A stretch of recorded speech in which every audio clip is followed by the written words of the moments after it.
The price of Bitcoin just went down about 5%. There was $300 million of liquidated longs, and Elizabeth Warren just proposed a new bill for harsher crackdowns on crypto. What does this mean for the crypto market? Am I selling? Am I worried? Am I buying altcoins? Or does none of this matter? And also with Celsius, we are seeing some people submit objections and beginning to formulate their objections. So Bitcoin right now is still a risk-on asset, and these are the things that are impacting Bitcoin, causing volatility. Now, this volatility is completely normal, which I'll get to in just a moment. It's a little scary, but it is very, very normal. So we have the November CPI inflation data coming out on Tuesday.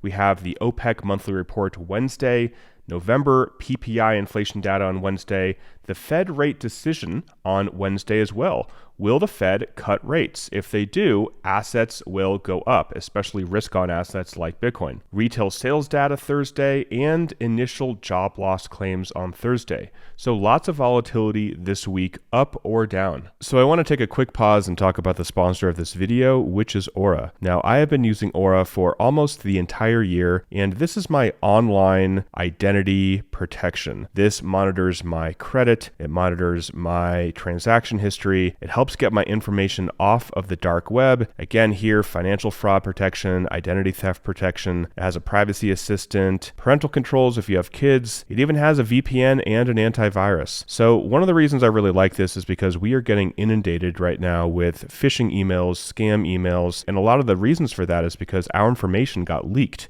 into bad people's hands. And one thing I like about Aura is they actually try to get your information, and they have successfully for me, get my information off of the dark web and make it harder for people to get access to my personal information. So they are giving you guys a 2-week free trial. If you'd like to check it out, you can use my link, which is aura.com/Aaron Bennett, or you can scan the QR code on the screen right now. So the sell-off that just happened yesterday was about a 5.75% decline.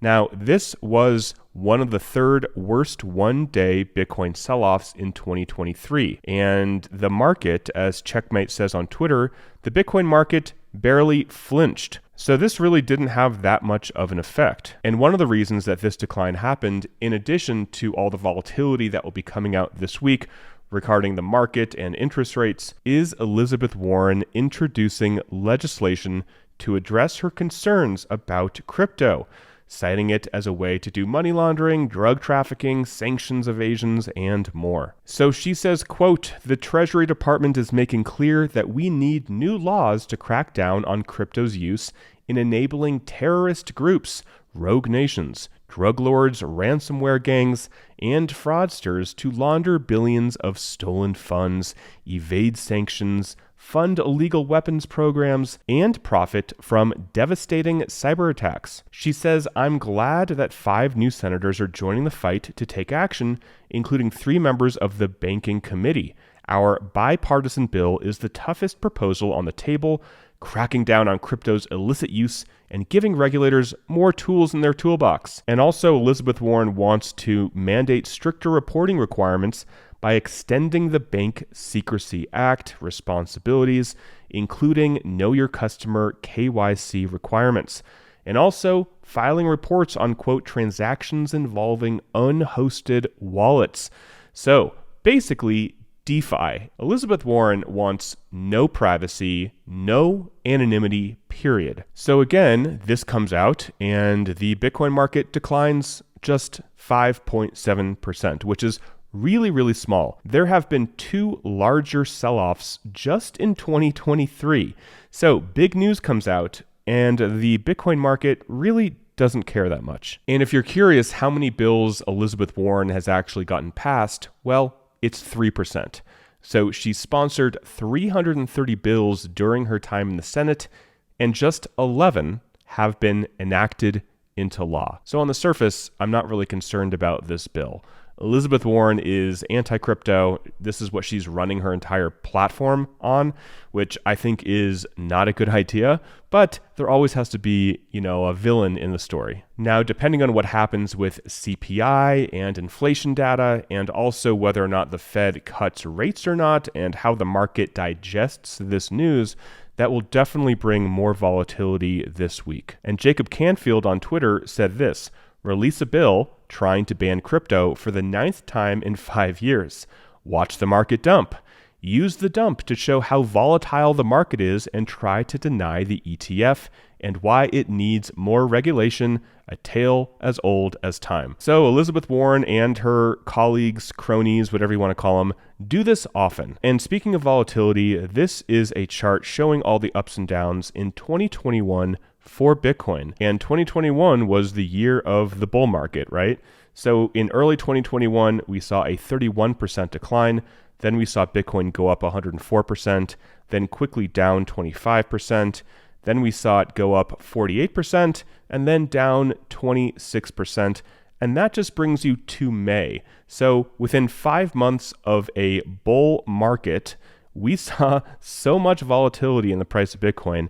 A lot of you guys were there during that time, and you remember. So days like today, where the price of Bitcoin goes down 5-6% or so, and the entire market goes down with it, and a lot of altcoins go down even harder than Bitcoin because that's just what they do.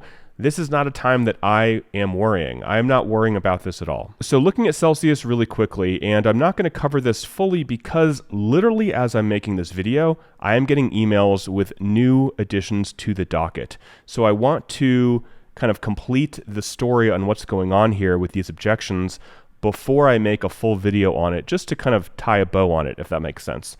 So today we got the lawyers writing on behalf of Brick. They were the backup plan sponsor, and they said they want to depose certain people of the UCC. And then immediately we're getting White & Case, the lawyers representing the UCC, giving their objection. And to be honest, I haven't gone through it yet completely because I'm sure by the time I read this, another one's going to come in. So again, I will talk more about Celsius once we get a fuller picture on everything.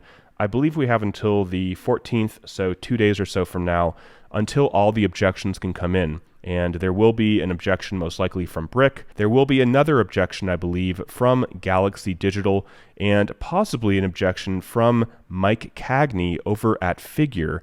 He is the one that presented some plan on Twitter about a week ago saying that he would list the stock or list the equity on his platform and it would allow people to get all the crypto back immediately. So there probably will be a lot coming through the docket over the next 2 days or so until the 14th. And I will make a video summing up all of that when that happens. All right, guys, that is it for the video. So I will keep you guys posted with what goes on in the market and the economy and the Bitcoin and crypto market. And obviously with Celsius, you know that I will keep you guys posted until this is all complete and behind us. So thanks for watching, guys. I'll include the link for Aura below. I would encourage you to give it a try if you have not already. It is just available for people in the United States. So unfortunately, international people can't use it. But if you live in the US and you are curious about it, I would encourage you to give it a try. So thanks for watching, guys. Till next time, talk with you soon, and bye for now.